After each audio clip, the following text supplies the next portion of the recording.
ഞാൻ ചീത്ത പറയുകയില്ല, ഞാൻ തെറി പറയുകയില്ല, ഞാൻ അനാവശ്യം സംസാരിക്കില്ല. കുറച്ച് തെറികൾ സാമ്പിളിന് വേണ്ടി, ഒരുപാട് തെറികളുണ്ട്, അതിനൊരു സാമ്പിളിന് വേണ്ടി 1-2 കേട്ടോളൂ.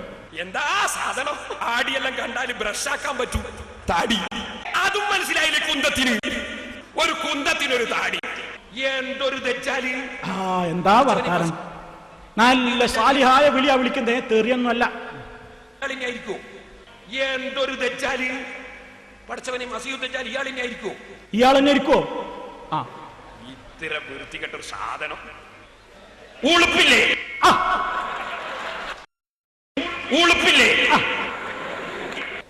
എന്താ ഇങ്ങനെ കെസാബായി പോയത്?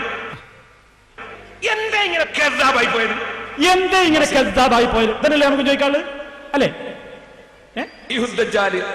അത് ഈ ദജ്ജാലുകളുടെ ഒക്കെ ഏറ്റവും വലിയ ടോപ്പ് നേതാവാണ്. അതല്ലേ പറഞ്ഞത്? ഞാൻ ചോദിച്ചു, എന്തും വയറ്റിലാക്കിയിട്ടാ വന്നത്? എന്തും വയറ്റിലാക്കിയാ വന്നത് എന്നാ അവസാനത്തെ ചോദ്യം. തിരിഞ്ഞില്ലേ? എന്തും വയറ്റിലാക്കിയാ വന്നത്.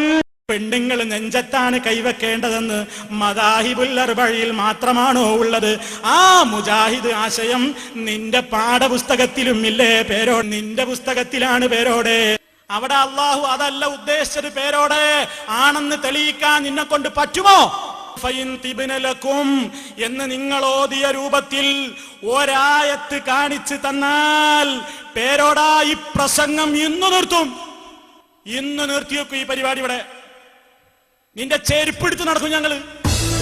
ഇമാം സൗഹൃദവേദി തുടക്കത്തിലെ നടത്തിയ ഒരു നീക്കം മുസ്ലിം സംഘടനകളെ കൊണ്ട് ഒരു പെരുമാറ്റച്ചട്ടം അംഗീകരിപ്പിക്കലായിരുന്നു. ആശയപരവും വീക്ഷണപരവുമായ വൈരുദ്ധ്യങ്ങളോ നിലനിർത്തിക്കൊണ്ട് തന്നെ പൊതുപ്രശ്നങ്ങളിൽ സഹകരിക്കാനും ഭിന്നാഭിപ്രായങ്ങൾ പ്രതിപക്ഷ ബഹുമാനത്തോടെ പ്രകടിപ്പിക്കാനും നിഷ്കർഷിക്കുന്ന ഒരു പെരുമാറ്റച്ചട്ടത്തിന്റെ രൂപരേഖ സൗഹൃദവേദിയുടെ നിർവാഹക സമിതി പല സിറ്റിംഗുകളിലായി ചർച്ച ചെയ്യുകയുണ്ടായി. പക്ഷേ താത്വികമായി അതിനോട് യോജിച്ചുകൊണ്ട് തന്നെ അന്തിമമായി അംഗീകാരം നൽകുന്നതിൽ നിന്ന് ചില സംഘടനകൾ വിട്ടുനിൽക്കുകയാണുണ്ടായത്. പിന്നീട് സൗഹൃദാന്തരീക്ഷം തകരാൻ ഈ വൈമനസ്യം കാരണമാവുകയും ചെയ്തു. കുവൈത്ത് ഐക്യകരാർ 1989 December 21 Kerala Jamiyyathul Ulama general secretary Kanthapuram AP Aboobacker Musliyar, Mujahid നേതാവും മദീന ഇസ്ലാമിക് യൂണിവേഴ്സിറ്റിയിലെ അധ്യാപകനുമായ ഷെയ്ഖ് അബ്ദുസ് സമദ് അൽ കാത്തിബ്, ജമാഅത്തെ ഇസ്ലാമി പ്രവർത്തകനും ശാന്തപുരം ഇസ്ലാമിയ കോളേജ് അധ്യാപകനുമായ MK അബ്ദുറഹ്മാൻ തറുവായി എന്നിവർ സുന്നി, മുജാഹിദ്, ജമാഅത്തെ ഇസ്ലാമി എന്നീ സംഘടനകളെ പ്രതിനിധീകരിച്ച് കുവൈത്ത് മന്ത്രാലയത്തിലെ ഇസ്ലാമിക കാര്യ ഡയറക്ടർ ഷെയ്ഖ് നാദിർ നൂരി മുമ്പാകെ 17 ഐക്യ സഹകരണ കരാറിൽ ഒപ്പുവച്ചു. കുവൈറ്റ് ഐക്യ കരാറിലെ വ്യവസ്ഥകൾ പാലിച്ച് അതിലൊപ്പിട്ട സംഘടനകൾ മുന്നോട്ടു പോവുകയും ക്രിയാത്മകമായി പ്രവർത്തിക്കുകയും ചെയ്തിരുന്നുവെങ്കിൽ കേരളീയ മുസ്ലിങ്ങൾ അവരുടെ ധനവും ഊർജവും വിഭവങ്ങളും നിർമ്മാണാത്മകമായി വിനിയോഗിക്കുവാനും ആഗോള ഇസ്ലാമിക സമൂഹത്തിനും ലോകത്തിന് തന്നെയും സംഭാവനകൾ നൽകുവാനും കഴിയുമായിരുന്നു എന്നതിൽ ഒരു തർക്കവുമില്ല. KN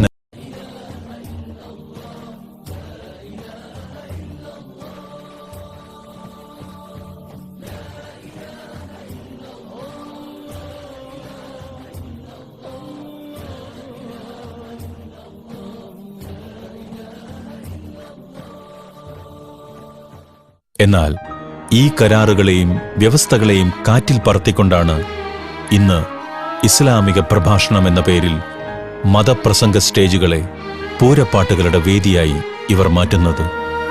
നേതാക്കൾ വ്യതിചലിക്കുമ്പോൾ അവരെ നേർമാർഗത്തിലെത്തിക്കുവാനുള്ള ഉത്തരവാദിത്വം അനുയായികൾക്കായിരിക്കെ അത് ഒരു അമാനത്തായി നാം മനസ്സിലാക്കാത്തത് എന്തുകൊണ്ടാണ്? മുസ്ലിം രാഷ്ട്രങ്ങളെയും സമുദായത്തെ തന്നെയും ഭിന്നിപ്പിച്ച് ദുർബലപ്പെടുത്തുക എന്ന യാങ്കി സയനിസ്റ്റ് ഫാഷിസ്റ്റ് അജണ്ടയെ പരോക്ഷമായി സഹായിക്കുകയല്ലേ നമുക്കിടയിലെ സംഘടനാ പക്ഷപാതിത്വം വഴി നാം ചെയ്തുകൊണ്ടിരിക്കുന്നത്?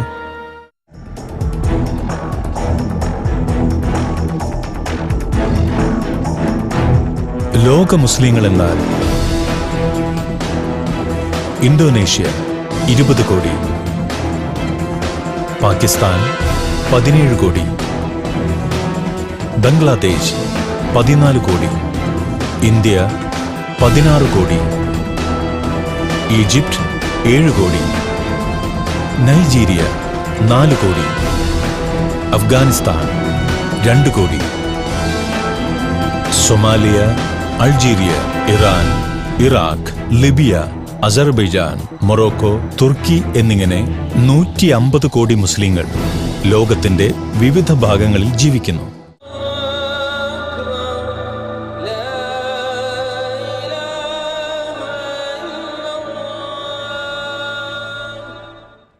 From Nigeria, from Islamabad. From Egypt. Indonesia, Morocco. From Palestine. China, Bangladesh, Japan. 40-ലേറെ മദ്ഹബുകളും ഉപമദ്ഹബുകളും ആരാധന, ജീവിത രീതി, സംസ്കാരം തുടങ്ങി എല്ലാ കാര്യത്തിലും പ്രകടമായ അന്തരം ഇവരിൽ കാണാം. എന്നാൽ എല്ലാവരും ദൈവിക പാശത്ത് മുറുകെ പിടിച്ച് മുസ്ലിമായി ജീവിക്കുന്നു. അടിസ്ഥാന വിശ്വാസങ്ങളും ആധാരമാക്കുന്ന പ്രമാണങ്ങളും ഒന്നുതന്നെ. ഒരുമയോടെ ജീവിക്കാൻ ഇതുതന്നെ ധാരാളമല്ലേ? കേരളീയ മുസ്ലിം സംഘടനകളിൽ ഇന്ന് നാം കാണുന്ന അനാരോഗ്യ പ്രവണതകൾ അവസാനിപ്പിച്ച് സഹവർത്തിത്വത്തോടെ പരസ്പര പൂരകമായി പ്രവർത്തിക്കുന്ന ഒരു കാലം വരുമെന്ന് നമുക്ക് പ്രതീക്ഷിക്കാം. Tentang Nabi kita agar engkau kenal Nabi-Mu sendiri. Sallallahu ala Muhammad, sallallahu alaihi wasallam, sallallahu ala Muhammad, sallallahu alaihi wasallam, sallallahu ala Muhammad.